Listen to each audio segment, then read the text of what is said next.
হিন্দু অধ্যুষিত খুলনা ১ আসনে জামায়াতের প্রার্থী হিসেবে কৃষ্ণ নন্দী নামের এক ব্যবসায়ীর নাম ঘোষণা করা হয়েছে।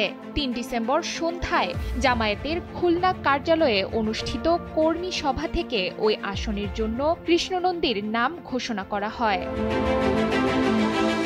দলীয় সূত্রে জানা গেছে, গত ৯ ফেব্রুয়ারি খুলনার ৬টি আসনের জন্য জামায়াতের প্রার্থী ঘোষণা করা হয় আনুষ্ঠানিকভাবে।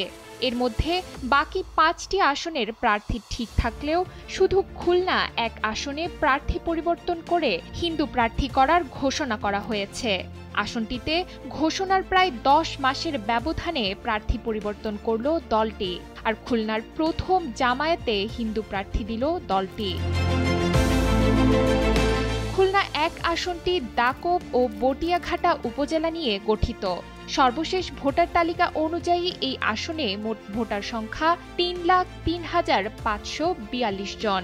এর মধ্যে ঠিক কতজন হিন্দু ভোটার সেটি জানা না গেলেও একাধিক সূত্র বলছে অন্তত ৪০ থেকে ৪২% হিন্দু ভোটার।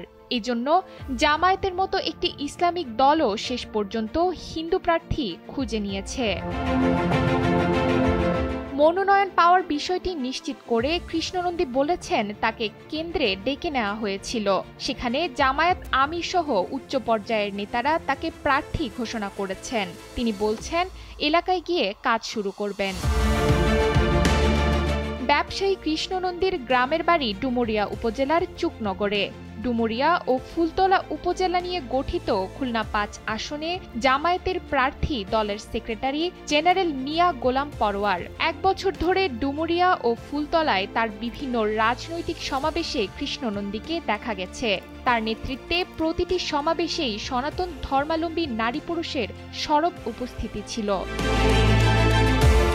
১৯৭৩ সালে প্রথম জাতীয় সংসদ নির্বাচনে এখনকার খুলনা ১ আসনটি খুলনা ৫ নামে ছিল। আসনটিতে বেশিরভাগ সময় সংখ্যালঘু প্রার্থীরা জয়লাভ করেছেন। এই আসনে প্রথম এমপি হন কুবের চন্দ্র বিশ্বাস। দ্বিতীয় সংসদ নির্বাচনে জয় পান প্রফুল্ল কুমার শীল। ১৯৯৬ সালের ১৫ ফেব্রুয়ারির একতরফা নির্বাচনে বিএনপির প্রার্থী হিসেবে জেতেন প্রফুল্ল কুমার মণ্ডল। ১৯৯৬ সালে জয়ী হন শেখ হাসিনা।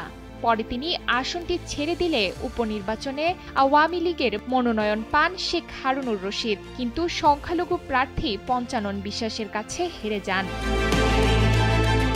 ডেস্ক রিপোর্ট, সময়ের আলো।